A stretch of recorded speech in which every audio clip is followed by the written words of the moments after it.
Bonjour. On va commencer comme pour le chasseur Arc 170 de la République, hein. Et donc, enfin, nous autres joueurs français avons droit au A-Wing RZ2 de la Résistance. Un vaisseau remontant à la vague 2 est bloqué par Asmodée France parce qu'il fallait d'abord écouler leur stock bien trop conséquent de A-Wing RZ1 rebelle, ce qui était parfaitement absurde. Bon, là encore, je ne vais pas revenir sur le feuilleton, hein. J'ai eu régulièrement l'occasion de l'évoquer en ces lieux. Soyons donc positifs et félicitons-nous de ce que ce vaisseau, pas le moindre atout de la relativement jeune faction de la Résistance, soit enfin disponible pour les joueurs français. D'autant que, pour cette raison précisément, la Résistance avait en France un vaisseau de retard sur le premier ordre, ce qui était d'autant plus problématique que sur les trois seuls vaisseaux du coup figurant dans le kit de conversion de la faction, probablement ma pire chronique sur cette chaîne et je vous prie de bien vouloir m'en excuser. Donc sur ces trois vaisseaux qui reprenaient du contenu V1, là où la présente extension était inédite, eh bien deux étaient des gros socles et il n'y avait qu'un seul petit socle. Pas l'idéal pour du list building, tout spécialement dans une optique compétitive. L'arrivée enfin de la Wing RZ2 après la sortie de la vague 4 qui était le transport de la résistance, et en notant que l'extension X-Wing T70 est désormais disponible également, rend décidément la faction bien plus jouable. D'autant que nous parlons ici d'un vaisseau qui, ailleurs qu'en France pour le coup, a plutôt bien tourné dans le méta, initialement du moins.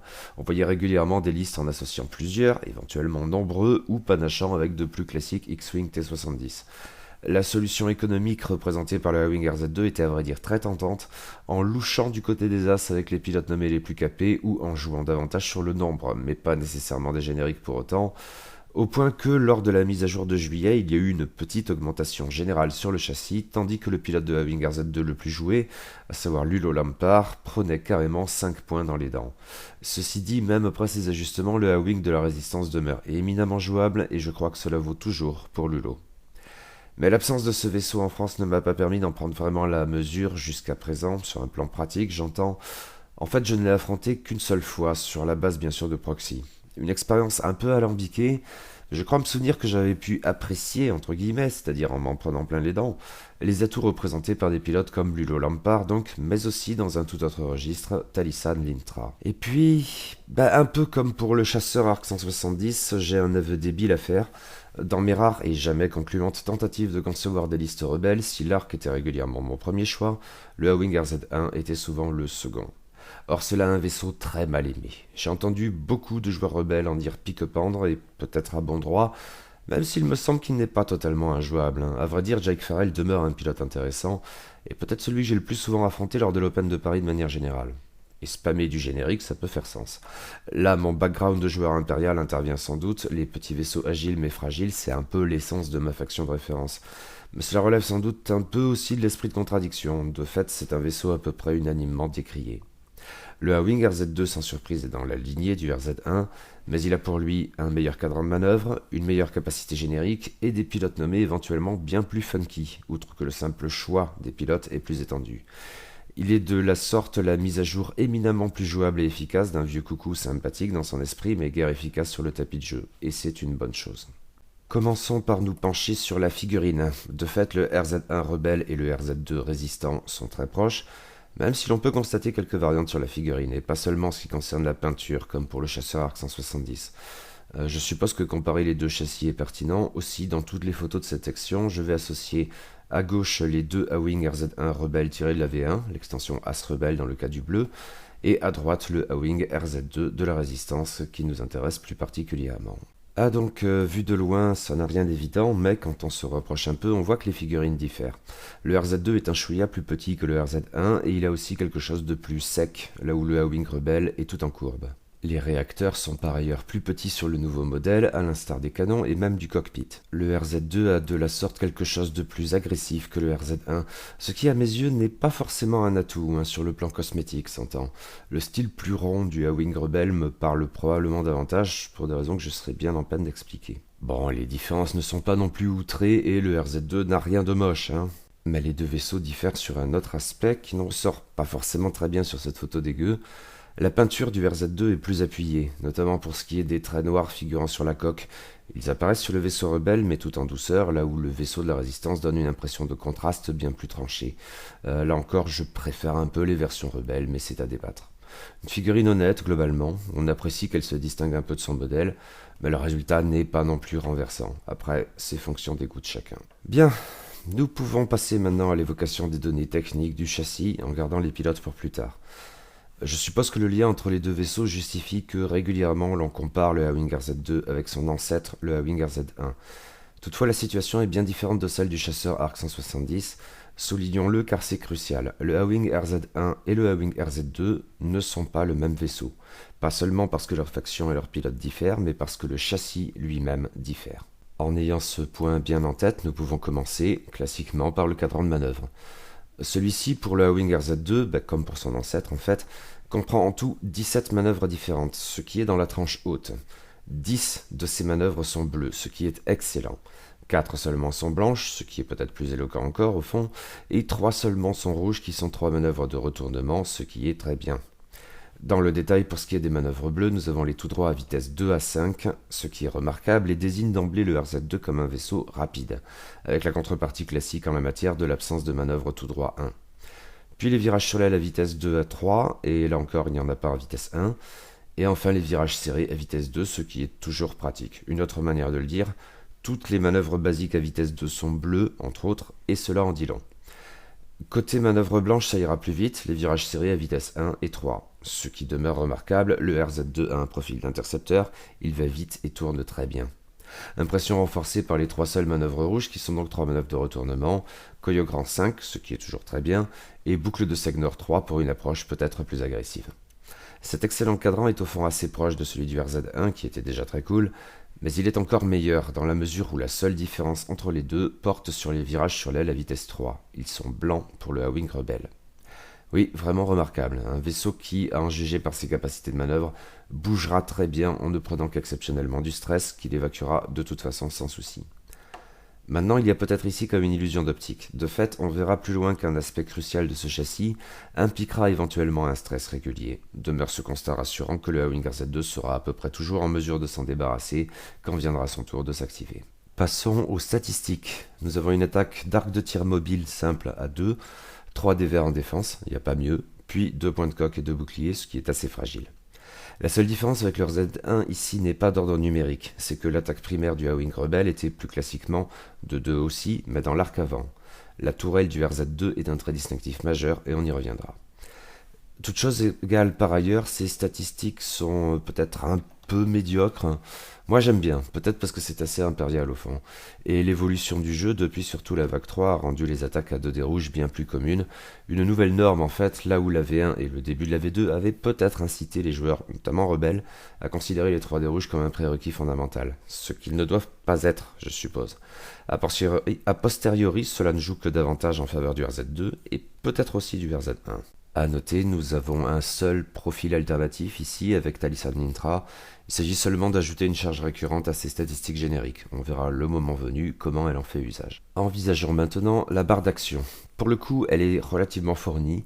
5 actions en tout, toutes blanches et aucune de liée, qui sont concentration, évasion, acquisition de cible, tonneau et accélération. Ce qui est très bien, très versatile, et avec des options de repositionnement intéressantes. Pour le coup, cette barre d'action est exactement la même que celle du RZ1. Et pourtant, la donne est un peu différente. Mais cela implique de passer maintenant à la capacité générique du A-Wing RZ2. Celle-ci s'intitule Gyrostabilisateur perfectionné. Elle reprend tout d'abord les propulseurs vectoriels du A-Wing RZ1 en permettant d'effectuer une action d'accélération rouge après avoir effectué une autre action. Ce qui au fond correspond à une action liée. Surtout, avec un tonneau en guise de première action, le A-Wing Rebelle comme résistant fait donc partie du club pas hyper étendu des vaisseaux capables de double repositionnement, même si dans son cas ce sera forcément dans l'ordre tonneau plus accélération et pas l'inverse. Mais la capacité générique du RZ2 va au-delà. Alternativement, plutôt qu'une accélération rouge, le vaisseau peut user de cette faculté pour effectuer une action de rotation de la tourelle rouge également.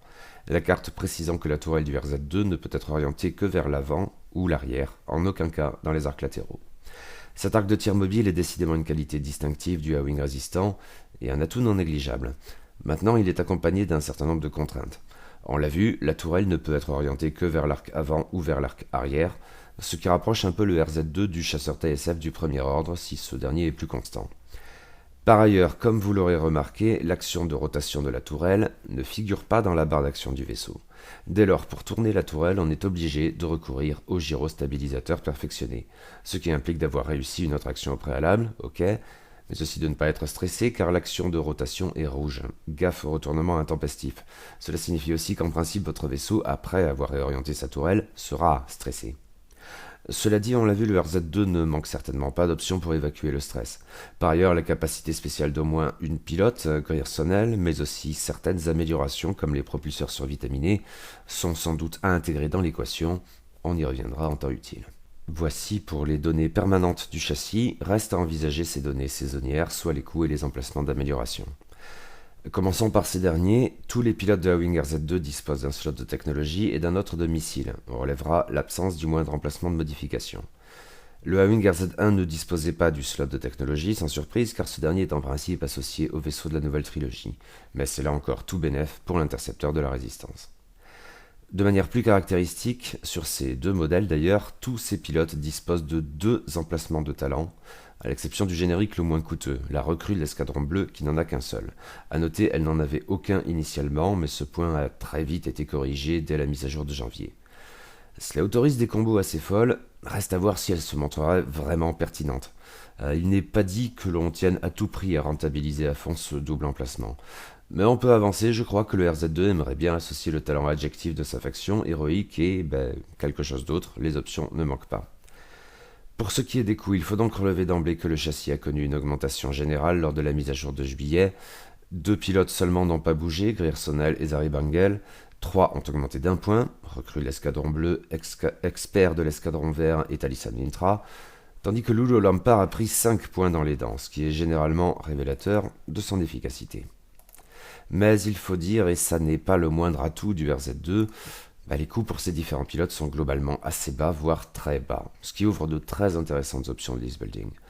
Lulo Lampard, avec ses 43 points d'escadron, soit 7 points de plus que le pilote suivant le plus onéreux, se trouve clairement dans une catégorie qui lui est propre.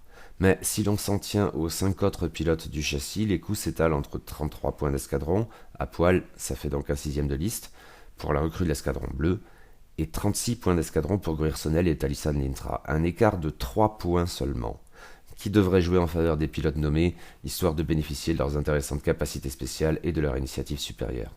Si, à 33 points, nous avons un générique à initiative 1 doté d'un seul emplacement de talent, nous passons très vite, pour 3 points de plus seulement, au sommet avec Talisa Nintra, à un nommé doté d'une très bonne capacité spéciale, de 2 emplacements de talent et d'une valeur d'initiative de 5.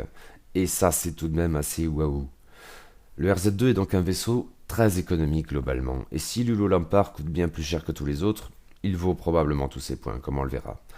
Là encore, le RZ2 se montre très attrayant, et disons-le aussi, il se singularise à cet égard au sein d'une faction dont les coûts sont globalement assez élevés.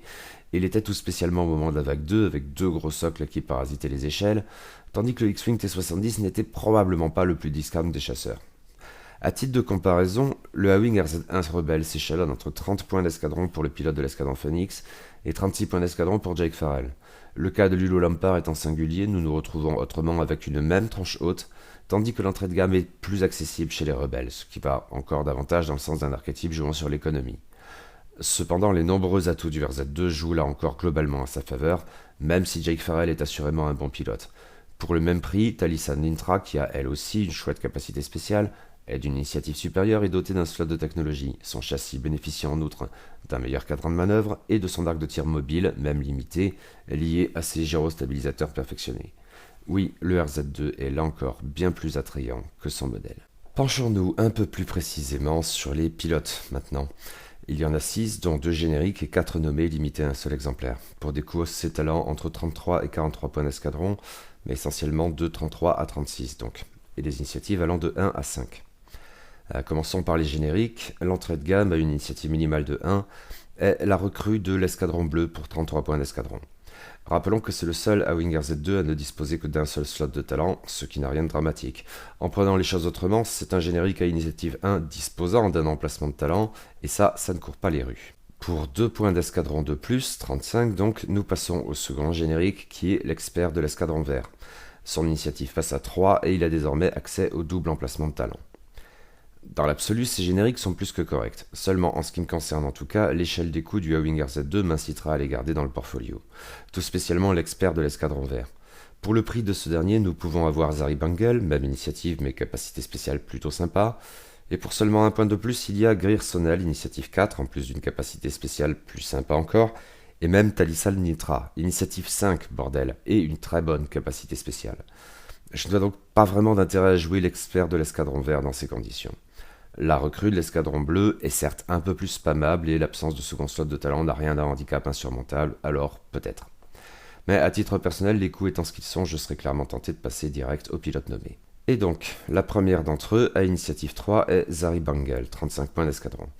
Elle a une capacité spéciale sympathique qui fait que, après avoir partiellement exécuté une manœuvre, soit après avoir bumpé, elle ne saute pas pour autant l'étape effectuer une action de la phase d'activation. Elle rappelle un peu, mais vu de loin seulement, Arvel Krinid, pilote de la Wing RZ1, à la même valeur d'initiative d'ailleurs. En probablement un peu moins bien, mais cette capacité spéciale, sans être foufifole, demeure sympathique. Maintenant, on ne va pas se mentir, des 4 pilotes nommés du A-Wing RZ2, c'est clairement la moins intéressante en ce qui me concerne, et pourtant j'aime bien les tactiques de bump. Pilote suivante, Griersonel, initiative 4, 36 points d'escadron. Sa capacité spéciale est simple. Après avoir entièrement exécuté une manœuvre, on prend à cet égard le contre-pied de Zari Bangle, elle peut pivoter sa tourelle. En clair, elle peut donc bénéficier de la meilleure orientation de son arc de tir mobile sans avoir à user des gyrostabilisateurs perfectionnés pour ce faire, et donc sans avoir à se stresser, sans avoir non plus à gaspiller une accélération éventuelle. Elle retourne en fait la séquence d'action en bougeant sa tourelle avant de faire son action normale. Un atout non négligeable. On continue de progresser sur ce châssis décidément très féminin avec Talissal Nintra. Pour le même coût que Griersonel, soit 36 points d'escadron, on passe à une valeur d'initiative de 5, soit la plus haute disponible pour ce vaisseau. Et on a en prime une très chouette capacité spéciale. Tant qu'un vaisseau ennemi dans le bullseye de Talissal Nintra effectue une attaque, elle peut dépenser une charge, on l'a vu, elle en a une seule mais récurrente. Dans ce cas, le défenseur jette un dé de défense supplémentaire. Cette mécanique était illustrée dans l'article de présentation du A-Wing RZ2 sur le site de FFG, intitulé Deadly Speed. On y voyait Talissal Nintra assurer ainsi un soutien défensif pour une forteresse stellaire MG100. Et c'est une capacité très intéressante, qui peut lui profiter elle-même d'ailleurs. Avec son double repositionnement éventuel, le A-Wing RZ2 peut chercher le bullseye sans trop de difficulté. Par ailleurs, cette aptitude ne lui impose pas de faire cette chose très courante au regard des capacités de ce genre, à savoir voler en formation. Talissal peut très bien faire ses affaires dans son coin et pourtant venir en aide à ses alliés. Or, nous parlons d'un vaisseau rapide, agile et doté d'une initiative de 5. Ses affaires dans son coin, ça peut être des choses très rentables. Je l'aime beaucoup. Dans mon unique partie face à des A-Wing RZ2 en proxy, sa capacité s'est déclenchée très régulièrement, à chaque tour en fait, et ça m'a causé bien des soucis. En fait, au sortir de cette partie, Talissal Nintra était clairement la pilote de RZ2 qui m'avait fait la plus forte impression. Davantage même que Lulo Lampard, oui, même si ce dernier est assurément très très bon dans une optique plus agressive qui a eu la préférence des joueurs, ce qui lui a valu cette drastique augmentation des coûts, de 5 points tout de même en juillet. À 43 points d'escadron, il est du coup de très loin le plus coûteux des pilotes de la Wing RZ2. Cela représente 7 points de plus que Talissal Nintra pour une même valeur d'initiative de 5. Mais il demeure probablement très jouable à ce coup, parce qu'il est vraiment très bon. Même s'il est du genre tête brûlée, porté à prendre des risques pour taper plus dur, ce qui correspond bien au charismatique personnage tel qu'on le voit notamment dans la série Podamron, et ça lui joue des tours, on va dire. Je vous renvoie à mon article univers autour de Podamron. Sa capacité spéciale vaut aussi bien en attaque qu'en défense. En revanche, elle implique que le Lampard soit stressé. Avec les gyrostabilisateurs perfectionnés, cela ne devrait pas forcément être un problème. On peut aussi envisager de lui donner une amélioration lui fournissant une action rouge, au cas où. On pense notamment à chef d'escouade, mais en sachant que ce talent à coût variable impliquerait la dépense de 12 points d'escadron sur Lulo. Dès lors, il doit, soulignons, il doit lancer un dé de défense en moins ou un dé d'attaque en plus. En somme, il devient temporairement plus fragile en échange d'une plus grande capacité de tir. C'est typiquement la tête brûlée qui va se coller aussi près que possible de l'adversaire pour lui balancer à portée 1 4 dés rouges dans la tronche. Bien sûr, de la sorte, il se met en danger, c'est le jeu. Mais le RZ2 ayant une agilité de 3 à la base, cette prise de risque lui réserve toujours 2 dés verts, et on peut supposer qu'il n'en aura que davantage de raisons de se munir du talent héroïque, on y reviendra. Lulo Lampard est vraiment très bon, et j'aime cette optique de jeu qui consiste à prendre un risque pour se montrer plus menaçant. Même avec cette forte augmentation de son coût en juillet, je tends à croire qu'il demeure parfaitement intéressant et jouable. Mais il ne faudrait pas déduire de ce surcoût qu'il serait le seul pilote intéressant sur ce châssis, car ça n'est clairement pas le cas. Il ne doit pas être l'arbre qui cache la forêt, ne serait-ce que parce que dans la forêt, il y a notamment Talissal Nintra, et jouer les deux ensemble est très tentant. Quoi qu'il en soit, les pilotes de la Wing RZ2 sont plutôt intéressants. Si je ne vois pas plus que ça l'intérêt des génériques, ou en tout cas de l'expert de l'escadron vert, pour de pures raisons d'échelle des coûts, je ne suis pas plus que ça emballé par Zari Bangel. Les trois autres pilotes nommés sont assez enthousiasmants, hein, et qui plus est, ils jouent chacun dans son propre domaine. Témoignage de la versatilité éventuellement étonnante de ce châssis, en même temps que de son caractère particulièrement attrayant, ne serait-ce qu'au plan économique. Or, je tends à croire que cela va bien au-delà. L'extension à Wing RZ2 comprend bien sûr aussi quelques améliorations.